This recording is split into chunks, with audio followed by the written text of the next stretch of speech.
Let's talk about a movie that achieved the gimmick of looking like it was shot all in one take all the way back in the 1940s, was made during the Hays Code but has a strong queer subtext and was potentially based on a real-life murder. I'm talking about Alfred Hitchcock's Rope. This is my favorite Hitchcock movie I've seen so far. Like I said, the film is shot to look like one take. It's mostly successful, even being made in 1948, except for just a couple of obvious transitions in there. Most of the time it hides its cuts pretty well. Rope was adapted from a Patrick Hamilton play of the same name, which is thought by many to be inspired by the real-life murder committed by Leopold and Loeb of a 14-year-old. These two men wanted to prove their higher intellect by pulling off the perfect crime, and of course they were caught. These two men also happened to be in a sexual relationship. The film follows two characters named Brandon and Philip who take a man's life together and then host a dinner party right after with the body still hiding in a chest in plain sight. The chest is unlocked. They even serve dinner right on top of it because Brandon wants to see how close he can let their guests get to the body without noticing it. Clearly wanting to flaunt his higher intelligence and what makes him better than the rest of society, obviously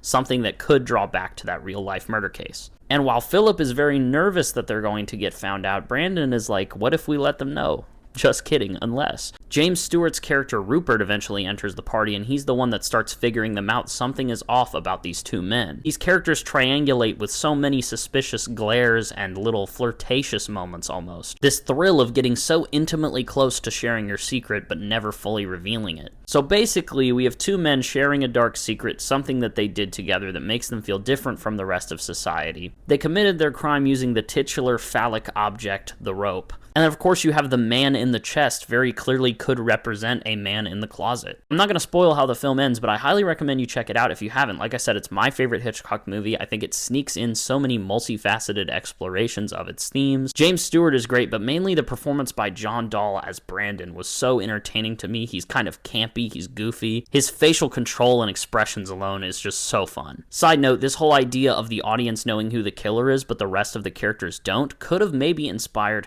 M. Night Shyamalan's Trap, one of my favorite films. It's a very Hitchcockian movie, and I think of all the Hitchcock films I've seen, this is the closest in line with that. So go and check out Rope. It's truly one of a kind.